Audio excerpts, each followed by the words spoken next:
भारत के पड़ोस में चल रही राजनीतिक और आर्थिक अशांति ने पूरी दुनिया का ध्यान इस ओर खींच लिया है।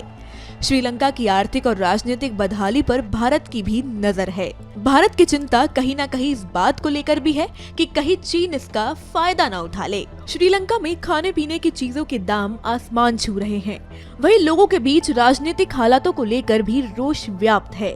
राजनीतिक उठापटक और आर्थिक मुश्किलों के बीच झूल रहे इस देश की हालत ऐसी क्यों हुई, ये जानना बेहद जरूरी है।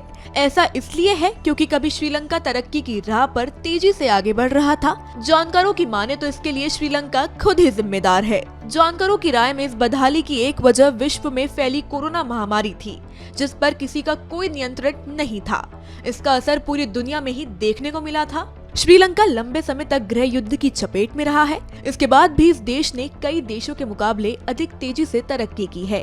संयुक्त राष्ट्र मानव विकास सूचकांक में भी श्रीलंका का प्रदर्शन बेहतर रहा है। प्रोफेसर पंत का कहना है कि श्रीलंका की बदहाली की वजह उसकी गलत नीतियां रही है।